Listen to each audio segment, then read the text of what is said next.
8 if we're having sex with the girl with consent. I met a girl in college because she was in my work groups of 2. We both started to get along really well and we used to meet in coffee places, college libraries to work for the assignment. Until one day that it was getting pretty late, and since she lives pretty far I said this: we can go to my place, finish this there, and you can sleep in my bed, that I will sleep on the couch. She said, there is no need for you to sleep on the couch, we can share the bed. I do not bite, so we did that. After the college stuff was finished we went to bed. After we talked a bit, front to front, the conversation started to get horny and hornier until we kissed. She started touching me and I asked if she wanted to do this and she said yes. We did it, but during sex the condom broke and somehow it caused some pain in her vagina. She was taking the pill. I know this because she took on before bed. She freaked out, said to leave the bed. Said she was sleepy and I took advantage on her. Said that I raped her. She wanted to get out of my house so I got her an Uber. I talked to my best friend, and she said that I had nothing to worry about, but still, I really feel unsafe because I think at any moment the police will come at my door. She is skipping class ever since and I am starting to feel overwhelmed with guilt. Edit: this happened on Saturday. Tomorrow I will see if she shows up, and if I get any news I will post it here. Also, thanks everyone for taking your time to read and judge.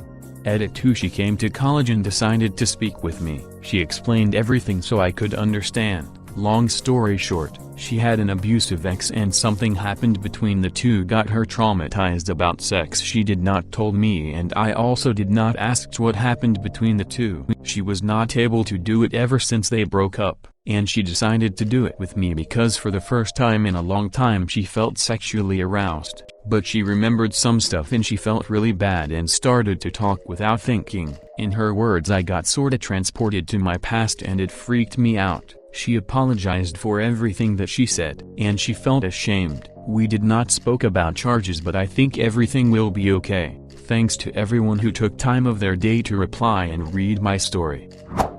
At all, assuming your whole story is true, that's really shitty. NTA, if your side of the story is indeed your honest and accurate account of what happened, going by the facts here, there was no alcohol or drugs involved and she invited you to sleep in the bed. She gave what a reasonable person would consider affirmative consent. When she said stop, you stopped, which is exactly what you are supposed to do. Kind of a coincidence this gets posted around the same time someone else posted an AITA that actually was a rape, with almost exactly opposite circumstances. No alcohol. I wanted to get shit done because I could not work on the assignment in the next days and the deadline was near. No coincidence. I will be honest, after I read what he did, I got a bit mad and decided to post my story just to see what you guys think. I came here firstly just to find some assholes, not to post. I feel like there's something missing here. When something doesn't totally make sense, it's usually because there's a piece missing that you need for it all to make sense. Having said that, it isn't her job to educate you on what that is, especially if something is clearly traumatic for this. That's her journey, just like you've got yours. I am going to say not the deliberate asshole with the concept that from what you know you are not the asshole, but in order to figure out for sure you probably could do a little figuring to find out what that missing step of information is. I mean, you could be the asshole in the same way Aziz Ansari was an asshole, because you simply didn't see stuff like being in someone's space and not feeling safe. As a woman, is super ducking stressful because that's how serial killers get you, and while I don't think you are a serial killer, you could probably still flex your arm around my throat and I am dead. So we cis women don't always do the positive affirmative stuff the way dudes expect because we don't want to die. Not the asshole. Legally speaking, while jurisdictions may vary, I am not sure of a single one that holds that being sleepy negates consent. Morally speaking, I am not sure even the most outlandish nutjob would argue so. She consented, you had sex, and then stopped when she said stop. You checked all the boxes and are in the clear. The problem is that evidently the rule is now women must be believed. While this new standard may not stand up in a court of law, you may have some trouble with the court of public opinion. If your story is 100% true, then from your perspective you are not the asshole at all. Was she intoxicated in any way? At any point did she seem hesitant or freeze up? Did she say no or I do not want to have sex at any point? Did you stop as soon as you noticed the broken condom? Did you stop as soon as she said stop? It is possible this is a misunderstanding and she thinks you sabotaged the condom on purpose. Sadly, this is really common. It is also possible you missed verbal or non-verbal cues that she did not want to have sex, and she was too scared to tell you outright no, I do not want sex. It is also possible she has some PTSD from previous sexual assault, started having a flashback, froze up, and you did not realize she no longer wanted to continue having sex. Also sadly common. All of these possibilities are not your fault. In the future, make sure your partner is continuing to be enthusiastic about sex, and if they seem to stop participating, check in with them. In my experience, the act of a condom breaking does not hurt at all, so that makes me think something you both were doing was painful for her.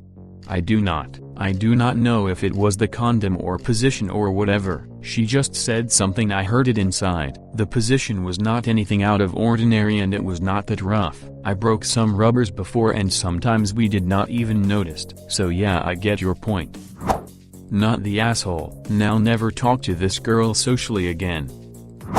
You need a lawyer to draft up some type of legally binding sexual consent contract before having sex. Make sure she signs it with her dominant hand, with at least 3 family members present in the room while she is holding up 2 different forms of government ID and her birth parents both there to confirm that this is indeed their daughter. Then have the notary you hired beforehand come in and sign said document. Have said document securely transported to a nationally recognized bank and stored in a safety deposit box, while also keeping a digital copy on several hard drives and cloud services. Also, NTA Not the asshole at all. You did nothing wrong. If I were you, I did ask to see a counselor, parent, pastor or other adult you trust to tell them about her reaction, partly for reassurance and advice for you, partly for their testimony if you ever need it.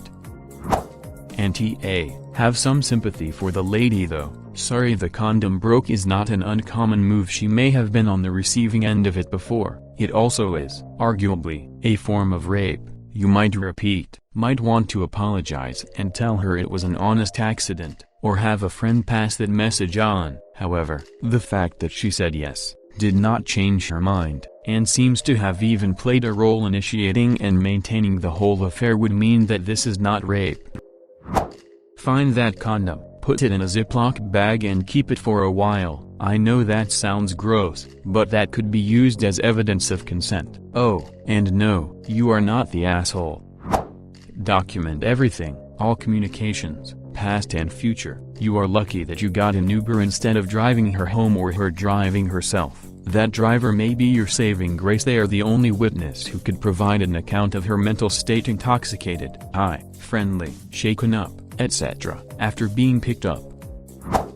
Thanks for your compassion. I am doing alright for myself. My life is definitely shaped by that event and a few others in different ways, but we all have bumps in our path. It could be that the answer to the question of what can I do is nothing. It could be something. You are on the right track with asking and being clear about boundaries. It could be that she thought everything was fine until it wasn't. It could be that you did everything right and so did she. It could be that it just is what it is and you may need to just leave things there. I am not where you are, so I have no information to make that call. I think the therapist may be a good idea, if you think it could help, or if there's a 211 or information system where you are, or if you access something like the crisis text line. They are good at helping find and hook you up with resources. My question is, what's the goal you want? How can you get there with your own actions being the only thing you can control? Keeping in mind that leaving well enough the heck alone could be a fine action. For me, I would want to find some way to see if there was something she needed, maybe a friend who you have in common to whom you can say. I don't want to get into details because I am super confused about how we got there, but I think things got weird. I don't want to make a girl uncomfortable, and I know you and her know each other. Can you see if she needs anything? I noticed she hasn't been coming to class. If she wants me to drop it or switch when I go, I can. When friend acquaintance asks what the heck happened, Say something like, I am not 100% sure. Everything was fine until it wasn't, and I am going to let her tell you the details if she's comfortable. If you don't have a common friend, ask the TA or professor what the next steps could be to make the class safe and accessible for her and for you to be able to finish it. 2. This could be uncharted territory for them too, so push it to a policy level if they give you bug eyes. It is not just about you and this girl. It's about anyone who has weird interpersonal things come up, which 100% happens at college, and it's 2018, so there needs to be a better solution than the girl more scared affected person just doesn't come anymore. Of course you are the asshole. How dare you have consensual sex with someone of the opposite gender? If all you say is true, NTA, unknown to you, she was trying to normalize connecting with someone and it backfired. She should have explained to you sooner than she did, but she needed a second. It's okay if you are upset, but try to be understanding that she was dealing with something too. Not the asshole. If everything went down as you said it did, there was no rape, she freaked out and regretted sleeping with you. If the girl later says in court that she said no, you are ducked. In future, honestly, I would suggest getting consent forms or a verbal recording just as proof. If you survive this ordeal, that is, best of luck. Please subscribe.